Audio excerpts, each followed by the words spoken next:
She was only 23, full of life, dreams, and courage. But what she uncovered nearly destroyed her. She didn't run. She didn't hide. Instead, she pressed record. When Sarah hit play on that voice recorder, she knew she was holding a secret that could send her boyfriend to prison. What she didn't know was that it would also sign her death warrant. This is the haunting story of Sarah Jennings, a brave young woman who uncovered more than she bargained for and paid the ultimate price for the truth.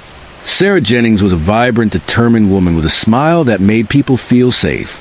She worked part-time at a local cafe while finishing her social work degree in Boise, Idaho. Known for being both kind and fiercely independent, Sarah had a passion for helping others, especially those in vulnerable situations.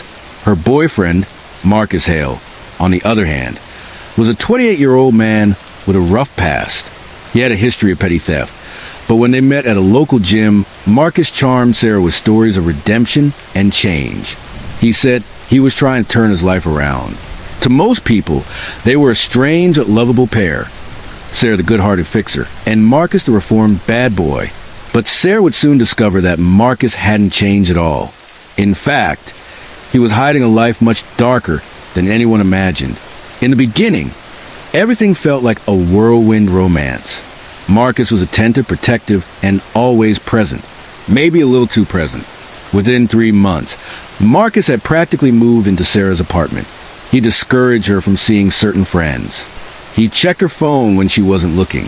He convinced her to skip school sometimes, saying she worked too hard.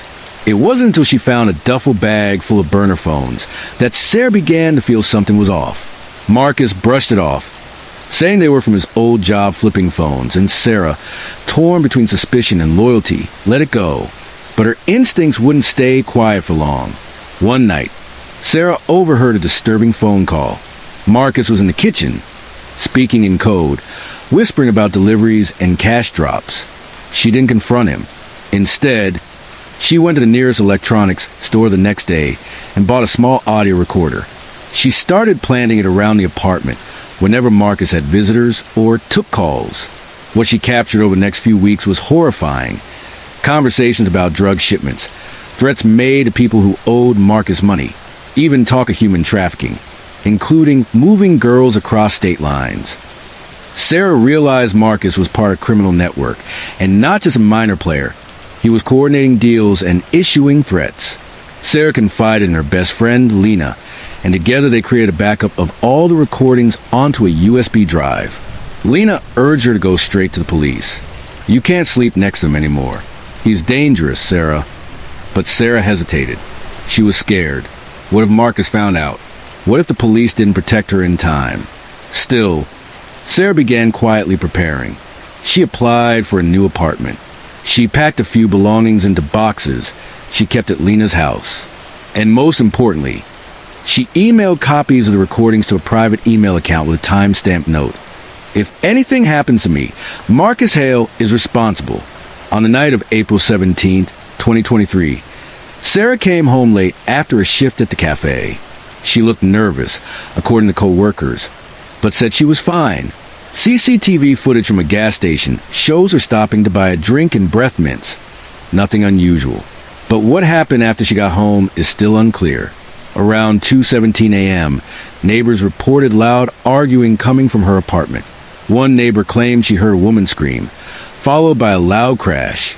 By 7 a.m., Lena began calling Sarah. No answer. By 8:30 a.m., she drove to the apartment. The door was locked. No one answered.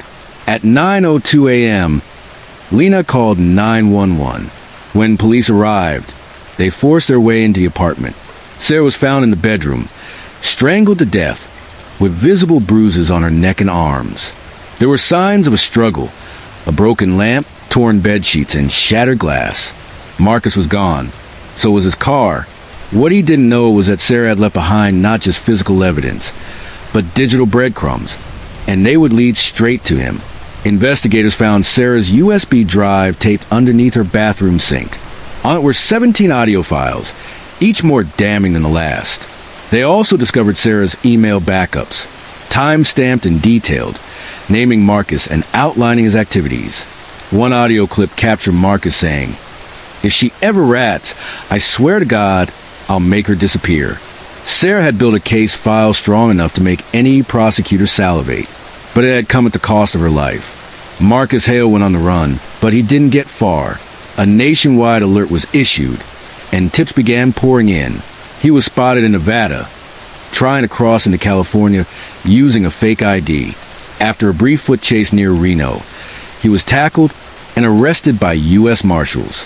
When arrested, he reportedly said, "It was either me or her." The trial began 6 months later, and it was one of the most emotionally charged cases the state had seen in years. Sarah's recordings were played in court. Her handwritten notes were shown to the jury. Her final email, "If anything happens to me, Marcus is responsible," was read aloud. Marcus showed little emotion during proceedings, often staring coldly at witnesses, including Lena. His defense team argued he snapped out of fear that Sarah would ruin his life. But prosecutors called it calculated murder, driven by guilt, pride, and control. After 3 days of deliberation, Marcus Hale was found guilty of first-degree murder, as well as multiple federal charges related to drug trafficking and organized crime. He was sentenced to life in prison without the possibility of parole. Sarah's family launched the Sarah Jennings Foundation, dedicated to helping young women escape abusive relationships and educating them on signs of manipulation and control. At her memorial, Lena said, "Sarah was brave. She stood up when most would have run. She gave her life to protect others. And now it's our turn to make sure her voice is never silenced." Sarah's case sparked national discussions about the dangers of intimate partner violence, the importance of digital evidence in abuse cases, and the tragic reality that many women face when trying to leave violent men. Experts say Sarah did everything right. She documented, prepared, and planned. But in the end, Marcus's need for control was stronger than her precautions. Sarah's story is one of incredible courage and unbearable tragedy. She chose to speak up, to stand against evil, and to do the right thing, even when it meant sleeping next to danger. But what makes this case especially heartbreaking is that Sarah knew her life was at risk, and she still chose to act. Her story teaches us that sometimes love and danger were the same face, and that protecting yourself isn't betrayal, it's survival. Thank you for listening to Sarah's story. If it moved you, share it. If you recognize someone in a similar situation, speak up. And if you are in danger, there is help. There is always help. Stay safe. Stay aware. And remember, sometimes the ones we trust the most are hiding the darkest secrets. If you like the story as much as we did, I handpicked this next one that will warm your heart. Please don't miss it. Click here to watch it.